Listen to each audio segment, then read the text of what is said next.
ओम शांति। ओम शांति। ओम शांति। आज सर्व आत्माओं के परम पिता परमात्मा शिव बोले, जैसे बाप दादा के महत्व को अच्छी तरह से जानते हो, वैसे ही श्रेष्ठ संगम युगी ब्राह्मण जन्म को व श्रेष्ठ आत्मा के अपने श्रेष्ठ पाठ को इतना ही अच्छी रीति से जानते हो।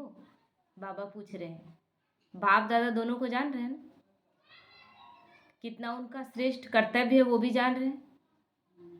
तो आज बाबा पूछ रहे हैं कि संगम युगी ब्राह्मण जन्म को और अपने पाठ को इतनी अच्छी रीति से जानते हो?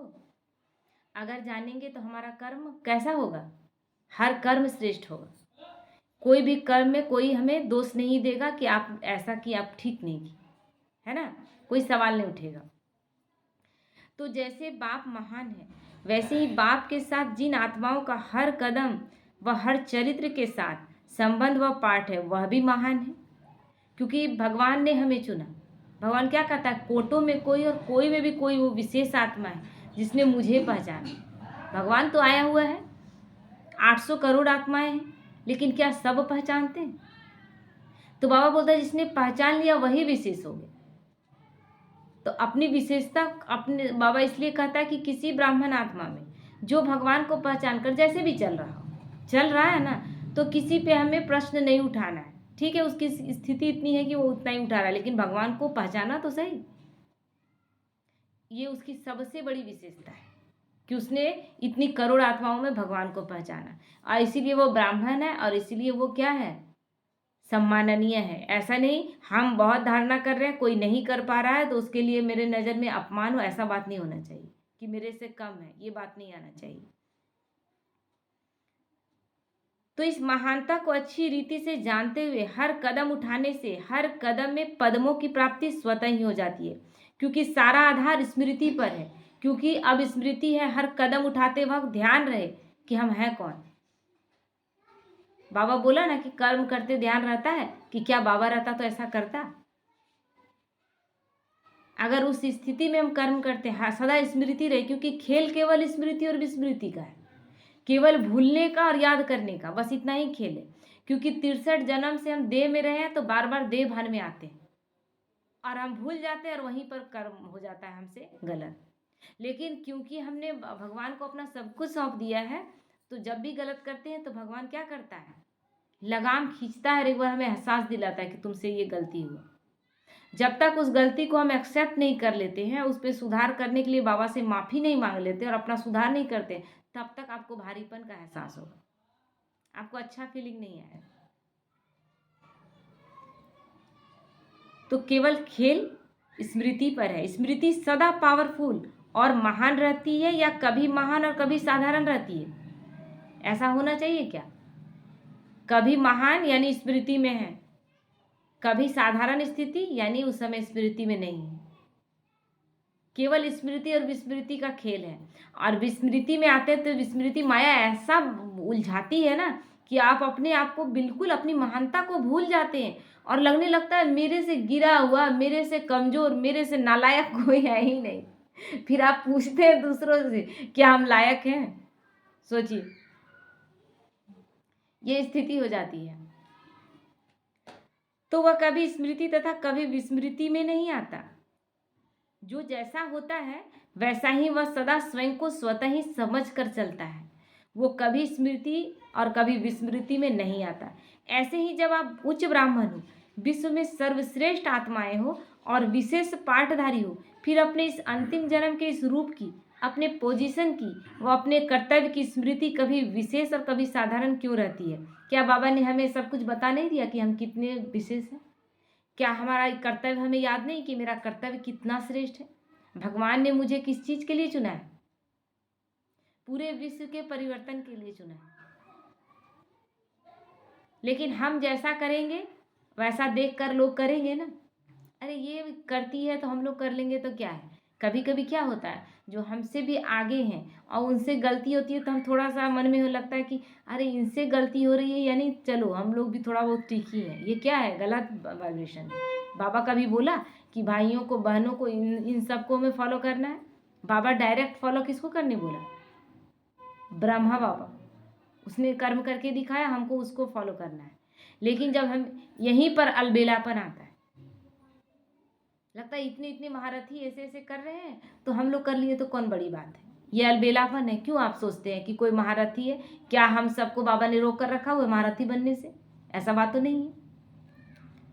तो इसीलिए अपना अंतिम जन्म के इस रूप को, अपनी पोजीशन को और कर्तव्य की स्मृति हमेशा कैसा होना चाहिए? श्रेष्ठ। हमेशा याद रहे कितना बड़ा कर्तव्य के लिए हमें चुना गया है और ये अंतिम जन्म है। फिर ये अब मान लीजिए हम मर जाते, अब सारा खेल सिर्फ 12 वर्ष का है ना, और उसमें भी 12 वर्ष में आखिरी के 5 वर्ष बहुत कठिन रहे, जहाँ कुछ कर सकने की स्थिति नहीं रहेगी। बाबा बोला ना कि लास्ट टाइम में आएंगे और ऐसी स्थिति में आपको एक दृष्टि देकर लोगों को शांत कर देना। तो उस समय आप क्या पुरुषार्थ करेंगे? खजाने आपके पास होंगे तो आप लोगों को देंगे, नहीं होंगे तो आप भी उसी मांगने के चक्कर में खड़े रहेंगे। ब्राह्मण आत्माएं भी जिसने अच्छा पुरुषार्थ नहीं किया है वो भी लाइन में खड़े रहेंगे। वो भी सोचेंगे कि जो अच्छे से पुरुषार्थ किए वो थोड़ा सा दृष्टि दे दे।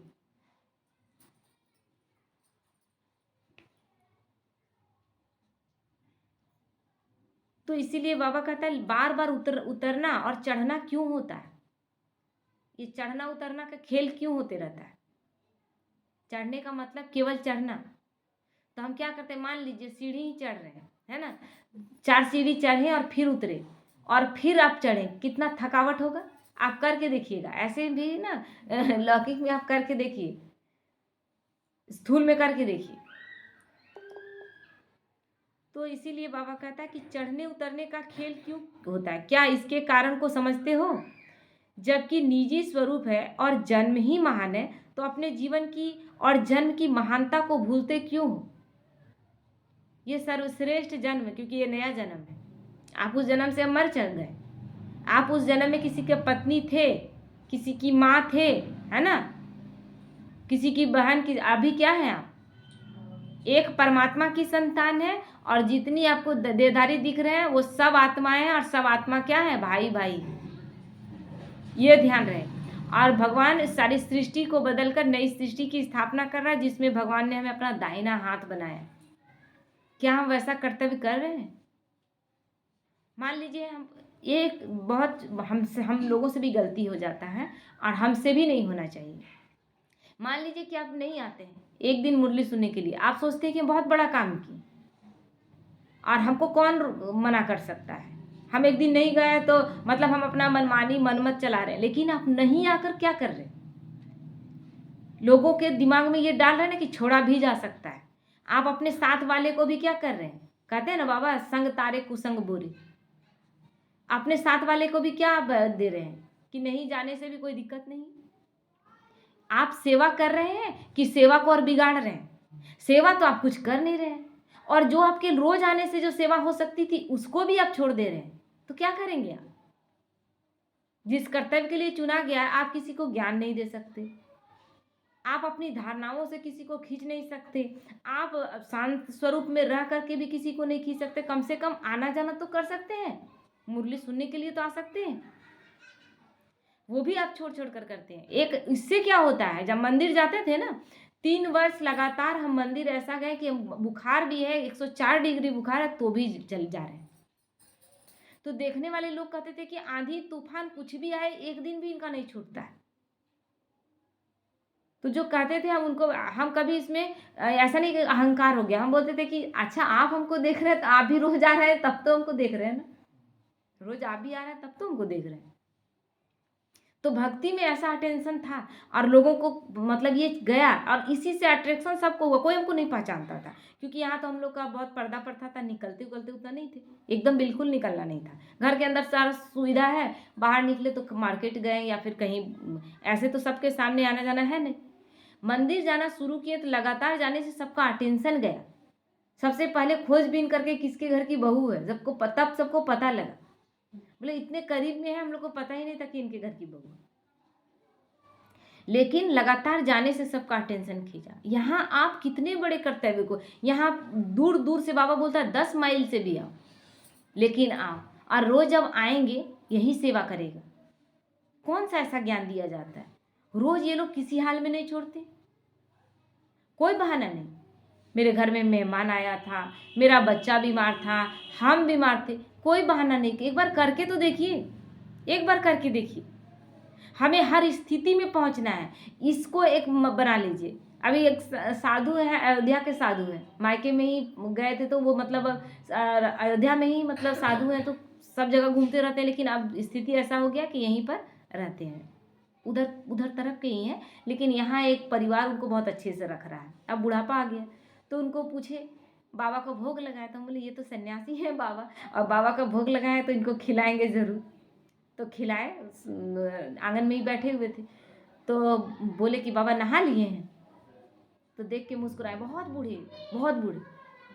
बोल रहा है 12 महीने 4 बजे नहाने का जो नियम है वो कभी टूट नहीं सकता। बोलिए, एकदम बूढ़े। जो नियम मतलब जो सन्यासी बने हैं तब से जो 4 बजे चाहे बुखार आए, कुछ भी आंधी तूफान कुछ भी आए, वो सिस्टम पर चल रहे हैं,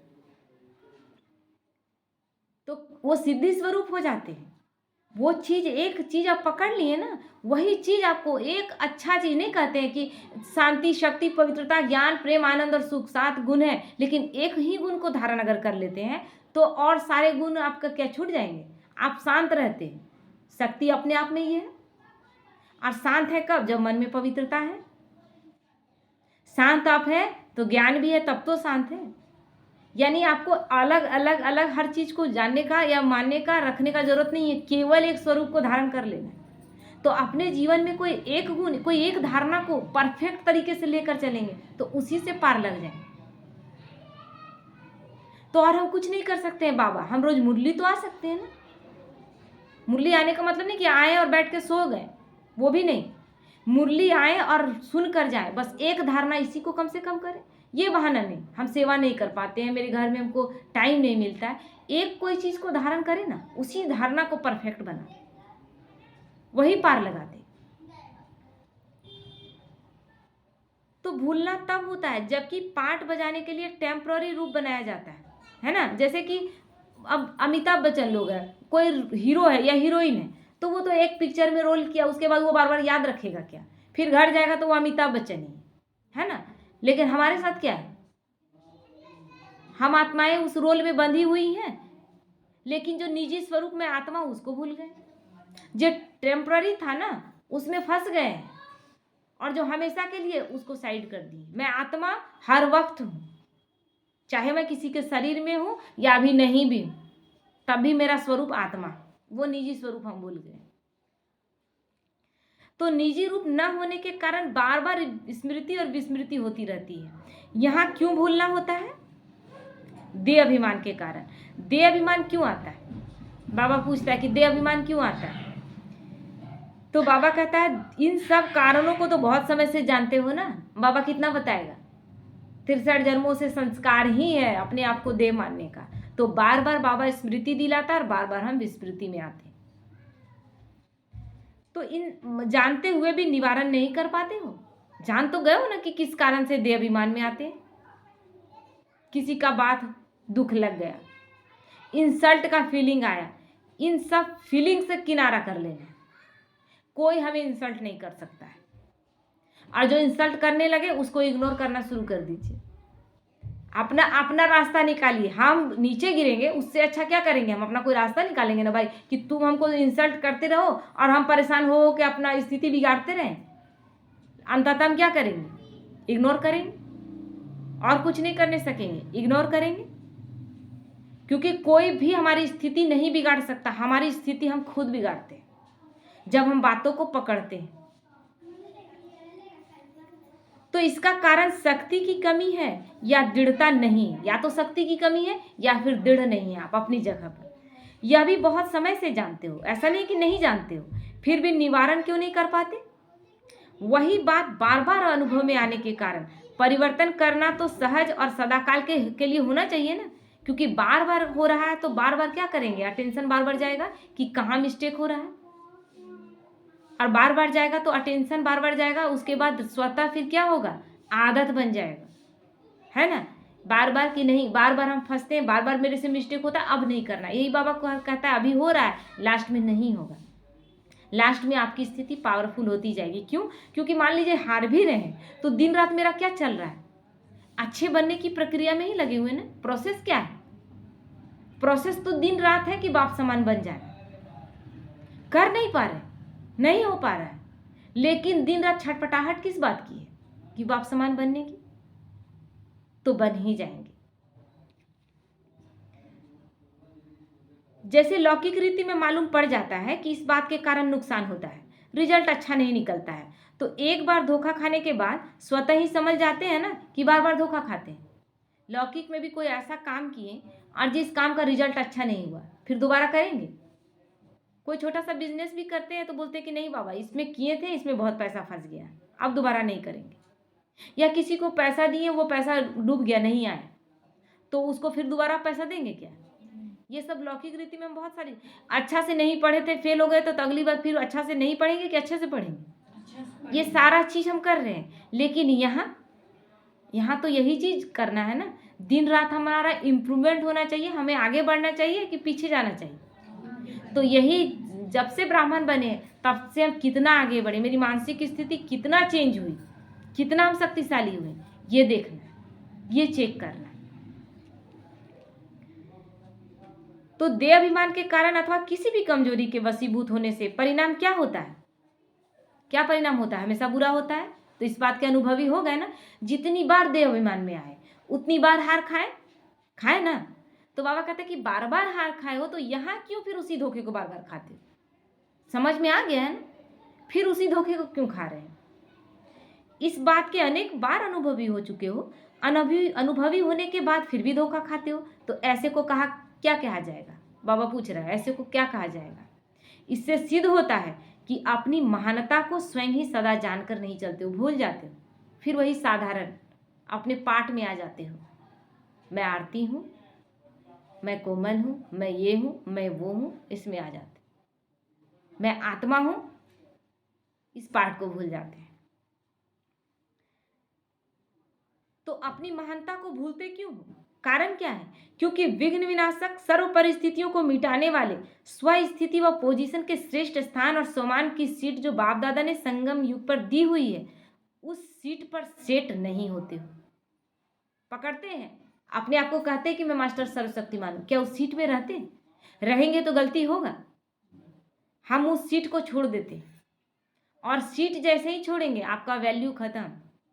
अभी प्रधानमंत्री जेड श्रेणी का सुरक्षा मिला हुआ है, जो एक बार लागू कर देगा कि हाँ ये नियम, वो लागू हो जाएगा, लेकिन उस सीट से उतरने के बाद कौन पूछता है उसको? वो लिख कर देगा, उसका एक भी कानून माना जाएगा? नहीं। तो हम भी जब यहाँ रहते हैं तब देखिएगा कि हर आत्मा का टेंशन मेरे ऊपर रहेगा। जब हम देह में आते हैं तो हमारा कोई वैल्यू नहीं रह जाता, इसीलिए हम हार खाते हैं।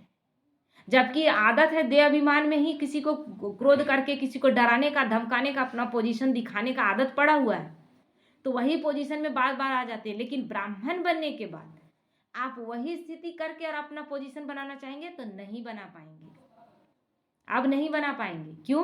क्योंकि अब आप देह अभिमान में आकर काम करेंगे, लोगों की नजरों को देखिएगा, लोग आपको अलग दृष्टि से देखेंगे, क्योंकि आपसे अपेक्षा ही नहीं है कि आप देह अभिमान में बात करें। क्योंकि दिन रात हमारा योग तपस्या चल रहा है, भगवान हमारे साथ है, दिन रात हम उसी के में है कि हम भगवान के बच्चे हैं। आप कोई मानने को तैयार होगा? आप देह अभिमान वाला बात कोई नहीं, वहां आपको वैल्यू ही नहीं दिया जाएगा। अगर वैल्यू मिलने लगेगा तो फिर माया अपने तरफ खींच लेगी ना। तो बाबा इसलिए क्या करता है, वैल्यू आपको नहीं मिलेगा जहां आप देह अभिमान के कारण जो भी करते हैं, और इसीलिए देह अभिमान में आकर करते हैं। आपको कोई जब मान सम्मान नहीं मिलता, आपको खुद हारा हुआ महसूस होता है, तो फिर आप कहाँ जाते हैं? बाबा के पास जाते हैं। तो अपनी सीट को छोड़कर बार बार नीचे आ जाते हो। सीट पर रहने से स्वमान भी स्वतः स्मृति में रहता है।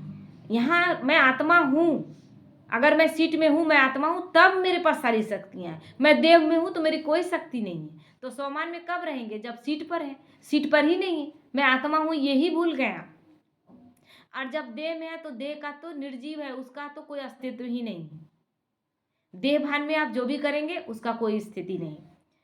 तो बाबा कहते हैं लौकिक रीति भी, कोई साधारण आत्मा को सीट मिल जाती है तो उसका सम्मान बढ़ जाता है ना। मैं प्रधानमंत्री का बेटा, मैं प्रधानमंत्री हूँ, मैं टीचर हूँ, मैं प्रिंसिपल हूँ।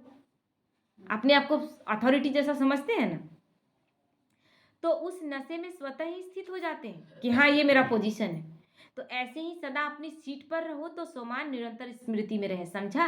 जब हम लोग शुरुआत में आए थे तब अपना स्थिति समझ में आया था। धीरे धीरे क्या होता है कि अलबेलापन कहीं ना कहीं आता है। तो सोचते थे हम लोग के आगे तो कोई, अमेरिका सबसे अमीर देश है अमेरिका, उसका राष्ट्रपति भी हमारे आगे कुछ नहीं है, क्योंकि भगवान से बढ़कर तो वो नहीं है, और हम तो भगवान के डायरेक्ट चुने हुए बच्चे। ये सम्मान रहेगा तो आपको किसी के पोजीशन से कोई लेना देना है? अब लगता है? अब कुछ भी नहीं लगता। अब पहले लगता था एक बार प्रधानमंत्री से मिलते, कितना हीरो हीरोइन से मिलने का मेरा शौक था लगता था एक बार हाथ मिलाते। कितने हीरो हीरोइन ऐसे थे जो ऐसे ही मर जाएंगे हम, और उन लोगों से नहीं मिल पाएंगे, और वो लोग चले जाएंगे, हम मिल नहीं पाएंगे, ये सब स्थिति। अमिताभ बच्चन से केबीसी में जाना है, उससे हाथ मिलाना, ये मेरा सबसे बड़ा शौक था। अभी आप कहिएगा तो एकदम बिल्कुल नहीं है। अभी अगर वो लोग मिलेंगे भी तो हाथ तो नहीं मिलाएंगे, हाथ बिल्कुल नहीं मिलाएंगे, और ना उनको टच भी करेंगे, क्योंकि वो स्थिति हमारी अब, हम उनसे भी बहुत बड़े, क्योंकि हम परमात्मा के बच्चे। हमने भगवान को पहचान लिया और भगवान ने हमें पहचान। हमसे विशेष कोई नहीं, हमसे ज़्यादा VVIP कोई नहीं। तो ये सम्मान रहे सदा कि मैं भगवान की संतान हूँ और मैं आत्मा हूँ, तो आत्मा के पास सारी शक्तियाँ हैं। उस सम्मान में जब मैं अपनी सीट पर हूँ तो सारा शक्ति हमें याद रहेगा। जिसको यादाश्त चला जाएगा, वो प्रधानमंत्री भी है तो अब यादाश्त ही नहीं कि मैं प्रधानमंत्री हूँ, उसके याद में ही नहीं, तो वो अपने पोजीशन का यूज़ कर पाएगा? हमारे साथ यही तो हो रहा है, हम बार बार भी भूल जाते हैं।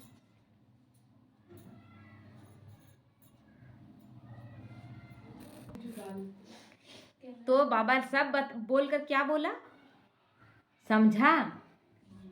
क्यों पूछता है? इतना बोलते हैं लेकिन मेरे बच्चे बार बार दे अभिमान में आते हैं, इसलिए फिर याद दिलाता है कि हम इतना जो बोले समझ में आया, समझा? फिर से गलती होगा बोलिए नहीं बाबा, अब आप ही कराना। ओम शांति।